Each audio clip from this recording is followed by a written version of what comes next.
E aí, eu fiquei nessa rádio 5 anos. E aí, um dia, um cara chegou nessa rádio, falou que tava me ouvindo num restaurante em frente, largou o prato de comida e foi correndo lá falar comigo, porque já era quase meio-dia. E ele tava com medo que eu fosse embora. Aí eu falei, ai, meu Deus, mais um não. Senhor, por favor, me protege. Aí esse homem foi meu anjo da guarda. Eu falo que eu chamo ele de caçador de talentos, porque ele encontrava vários talentos. E ele morava em Guaçuí. E aí ele me ouviu e falou, eu fiquei encantado com a sua voz, eu precisava vir aqui pra te falar isso, te dizer que você não vai ficar aqui nesse buraco.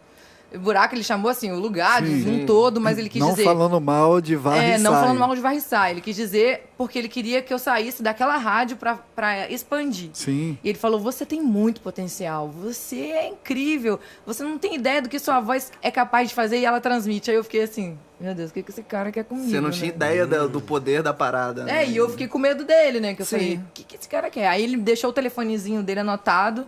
E eu fiquei assim, ao mesmo tempo eu tremia de nervoso, e ao mesmo tempo eu ficava ansiosa e feliz, ao mesmo tempo com medo. Sem saber, né? Insegura, né? Aí eu falei, vou ligar pra saber qual é. Aí liguei, ele era de uma rádio de Iguaçuí, ele era o gestor lá, né, artístico. E ele queria que eu fosse pra lá pra fazer um teste e trabalhar com eles. E ele falou, eu não quero nem que você faça teste, não. Eu já quero que você venha. Então você já pode sair daí, que você vai ter um trabalho aqui. Eu não tenho um programa pra você ainda, porque eu não tenho horário. A grade já tá lotada, mas eu quero tanto te trazer que você vai ser folguista. Então você vai dar folga pra todos os locutores, assim, nos dias que tiver que dar folga. E eu vou arrumar um horário pra você entrar aqui. Então você vai vir, você fica aqui um tempo até pra gente estabilizar e o pessoal te conhecer. Fiquei em Guaçuí 3 meses. E aí foi muito legal, porque lá eu tive acesso à internet, fiz meu primeiro e-mail, aprendi a mexer no programa de rádio, que é o sistema que você usa para fazer o rádio no computador. E aí eu falei, fiquei encantada com aquele mundo, assim, Iguaçuí sabe? É lindíssimo. Nossa, e apaixonada por Guaçuí. Aprendi muita coisa em 3 meses. Foi assim, uma escola, tipo um curso intensivo. Foi muito louco. E aí, eu já tava com os meus 20, né, assim. Aí eu falei, caramba, e agora, né? E eu lá, só que eu não tinha um horário meu, então eu circulava em todos os horários, era ótimo, porque eu peguei experiência de programa sertanejo, programa de pagode, aí eu tinha programa com notícia, que eu mesma fazia as notícias, eu não tinha experiência nenhuma com jornalismo, né? Não sabia de nada. Caramba, saiu de Caraca, então todo mundo te conheceu. Todo mundo que gostava dessa rádio acabou te ouvindo em algum momento. Sim, só que 3 meses só, né? Porque eu circulava em horários diferentes, então eu não fixava. A constância é um negócio muito sério no rádio. Entendi. Tem que ter uma constância. Então, como eu não tinha uma constância, eu circulava. Ele só ouvia uma voz diferente em alguns horários, que eu estava sendo folguista. Sim. Só que aí, um cara de uma rádio me ouviu de Itaperuna, Rio de Janeiro ainda, no Noroeste Fluminense. Itaperuna é grande, é uma cidade maior. E essa rádio é a maior potência da região em Itaperuna. Então, assim, era o sonho de qualquer locutor daquela região ali, trabalhar naquela rádio, inclusive era o meu, assim, porque eu almejava, falava, imaginou eu trabalhando na 103 FM um dia? Eu me imaginava. Só que eu ainda não sabia, né, como chegar, o caminho para chegar e tal, então eu ficava na minha, fazendo as minhas coisas. E aí, eu estando em Guaçuí, o dono dessa rádio me ouviu e pediu o gerente dele para ligar para a rádio, descobrir quem eu era e perguntar se eu queria ir para a rádio dele, fazer um teste e tal. Em 3 meses. Isso, eu tava em 3 meses em Guaçuí. Sendo folguista. Sendo folguista. Caramba, Foi tudo acontecendo mano. muito natural na minha vida, assim. Graças a Deus. Foi tudo muito, sabe? Foi acontecendo. E eu acho que Deus foi encaminhando, sabe, os degraus para eu ir chegando, galgando e aprendendo e construindo mesmo uma história. E aí, eu fiquei nessa rádio 3 meses e o cara me ouviu, gostou. Eu fui lá, fiz o teste durante um dia. Eu não vou nem contar para vocês como é que foi esse meu um dia. É que é tipo perrengue chique. Porque foi um dia, assim, muito difícil. Ao mesmo tempo, foi o dia que eu tava fazendo um teste importantíssimo para minha vida, porque eu sabia que ali era uma rádio de potencial.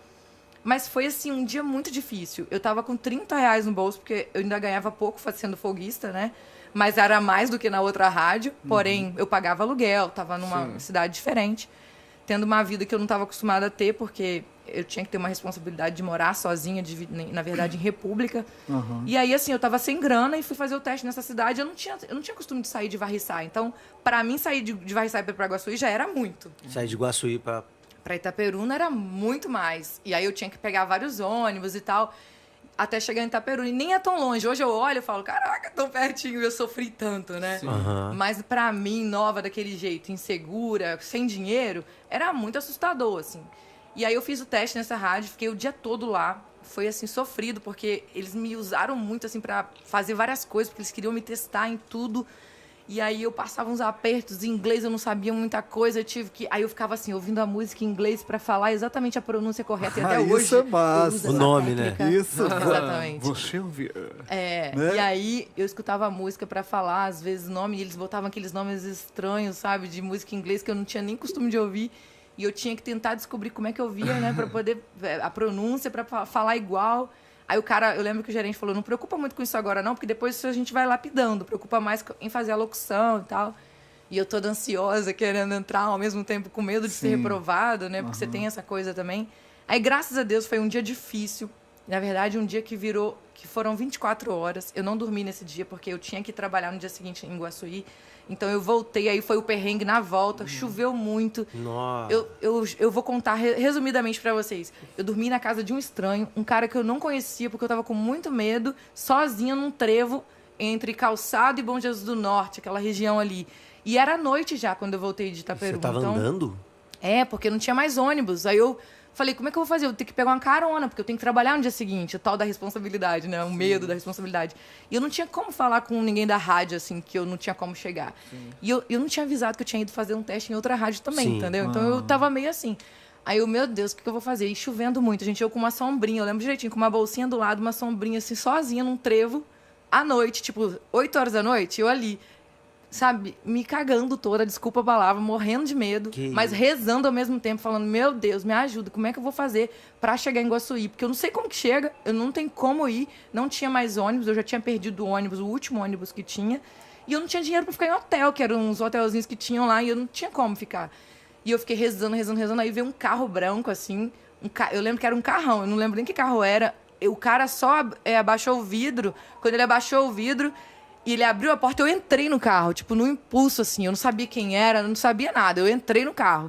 Aí eu entrei e falei, ai, moço, obrigada, desculpa, assim, entrar no seu carro, mas é que tá chovendo muito. Ele, não, tá tudo bem, o que aconteceu com você, que você tá aqui e tal? Porque é uma menina nova aqui, sozinha. Aí eu comecei a ficar com medo dele de novo. Eu falei, meu Deus, e agora? Aí, gente, aí na conversa com ele, eu descobri que ele era um médico. Ele tava indo pro hospital em São José do Calçado, e ele me deu carona até o hospital e falou... eu vou te deixar em um outro ponto, que ali deve ser mais fácil para você chegar em Iguaçuí. E aí você tenta. Se você não conseguir, você volta para dentro da cidade e fica aqui perto do hospital, nessa região onde tem mais gente. Eu, tá bom. Aí ele me deixou num outro lugar para eu pegar outra carona. E já estava ficando tarde, porque ele foi no hospital para ver os pacientes, né? E depois ele voltaria para casa. Gente, eu juro para vocês... Eu fiquei com tanto medo, e aí eu sentei no banco do hospital e comecei a chorar, assim, porque eu não sabia o que fazer mais, eu não tinha telefone, eu não tinha como ligar pra ninguém, eu não tinha nem cartão pra ir no orelhão ligar pra ninguém, e eu tinha pouco dinheiro, só da passagem. Aí eu fiquei sentada, chorando, aí ele voltou, falou, vou te deixar lá. Ele me deixou num lugar que era, assim, mais estratégico, tinha um pouco mais de movimento, porém, chovendo muito, e à noite ainda não tinha tanta gente. Moral da história, ele foi embora. Quando ele foi embora, eu comecei a pedir a Deus de novo, fazer minhas preces ali, assim. E eu chorava tanto com medo, porque eu ficava com medo das pessoas me fazerem maldade comigo, entendeu? Tipo assim, alguém me pegar... Estava em defesa, pô. Claro. Aí passava caminhão, às vezes, eu ficava morrendo de medo, aí davam umas buzinadas. Eu falei, meu Deus, estão pensando que eu sou garota de programa aqui, bicho. Tipo assim, eu ficava com esse medo, né? E aí, quando eu olho, o mesmo carro que me deixou parou de novo, abriu a porta, eu entrei de novo no carro do moço, que era esse médico. Aí ele me levou de volta para Bom Jesus. Quando chegou lá, ele falou, você tem onde ficar? Eu falei assim, não. Ele, então eu vou te levar para minha casa, tá resolvido. Aí eu fiquei com medo, mas eu falei, tô mais aliviada, né, ao mesmo tempo. Eu me sentia, assim, com medo, mas Deus falava comigo assim, pode ir, porque você tá segura, mesmo com medo, vai com medo mesmo e vai. Aí eu fui, cheguei na casa do cara, era uma mansão, gente, vocês não têm ideia. Cheguei lá e falei, meu Deus, tô no Big Brother. Brincadeira, não existia Big Brother. Mas assim, eu olhei hoje e tem falei... eliminação, hein? Aí eu olhei e falei assim, gente... Nem sei se tinha Big Brother, só sei que eu falei, era um casão. Hoje em dia eu comparo com a do Big Brother, porque era uma casa muito linda. E aí eu olhei aquela casa toda, fiquei encantada, mas eu fiquei assim, com medo dele mesmo assim, né? Sim. Aí eu cheguei e falei, cadê a sua esposa? Aí ele, tá lá em Campos, ela vai ter trigêmeos. Aí eu, ai meu Deus, eu tô sozinho numa casa com um moço que a mulher dele vai ter trigêmeos. Eu fiquei com mais medo, né? E aí, mas ele me tratou super bem, sabe? Ele não, em nenhum momento ele foi abusivo, porém teve alguns momentos que ele tentou alguma coisa. Eu não vou falar pra vocês que ele não tentou, porque como homem ele tentou, sim. E eu, assim, nova, eu tava toda encharcada, entendeu? Assim, eu tava numa situação, assim, tipo, realmente ele jogou vulnerável. a isca. Aí, só que eu sou muito tranquila com essas coisas, aí eu chamava ele de tio, né? Eu falei, ai, tio, eu tô bem cansada, com muita dor de cabeça, você pode me arrumar um remédio? Porque ele era médico, né? Eu pensei, ele aí foi lá, me deu remédio, fez miojo pra mim, eu lembro direitinho da cena, ele fazendo miojo, pegou uma camisa da mulher dele, uma roupa lá, me deu uma toalha pra eu tomar banho, aí eu tomei banho, vesti a roupa. Aí eu tive que vencer ele no cansaço, porque ele queria que eu ficasse no quarto dele, da mulher dele, vendo televisão com ele, pra ficar conversando e ele tentando alguma coisa. E eu exausta, eu tentando vencer ele no cansaço, até que ele dormiu. Ele encostou assim, dormiu. Aí foi a hora que eu respirei, levantei, fui para um quarto do lado dos bebês. Inclusive, eu lembro que até o nome era Amanda, de uma dos nenéns. Que doideira, velho. E aí eu fiquei naquele quarto ali dos nenéns e dei uma cochiladinha, mas eu não relaxei totalmente, porque eu ficava com medo, né, dele. Só que aí, quando deu umas 5 da manhã, assim, eu meio que acordei no susto, fui lá, encostei nele e falei assim, tio, eu tô indo, você abre pra mim? Porque eu não sabia nem abrir o portão do cara, né? Tipo, automático, aquela coisa chique lá. E aí, nesse dia, foi meu perrengue. Eu falo que dá pra escrever um livro, porque tem muito detalhe que eu não tô contando pra vocês, mas que eu poderia falar, mas é tanta história. Pode falar, por favor. Não, gente, mas é muita coisa, a gente vai ficar aqui até amanhã. Porque, tipo, aí ele levantou, ele foi comigo no portão e falou, vai com Deus, tipo assim, isso me tratou super bem. E depois disso, passaram assim, uns 2 anos, aí eu fui aprovada nessa rádio, trabalhei lá e eu liguei um dia pra ele, pra agradecer ele, porque, tipo assim, por mais que tenha sido algo que ele fez no momento ali... Mas ele te salvou no final das contas. Não, pra mim foi muito importante, sabe, assim... E, se eu não me engano, não vou nem citar o nome do cara, né, porque, sei lá, pode comprometê-lo, mas ele foi muito gentil comigo, me recebeu muito bem. E eu lembro que eu liguei pra ele, ele foi até super seco comigo, tipo assim, que bom que você conseguiu e tal, mas não me deu muita atenção também. Mas ótimo, melhor assim, né? Cada um pro seu lado, e ele me ajudou, ele fez o papel dele de anjo. Que história, né, velho?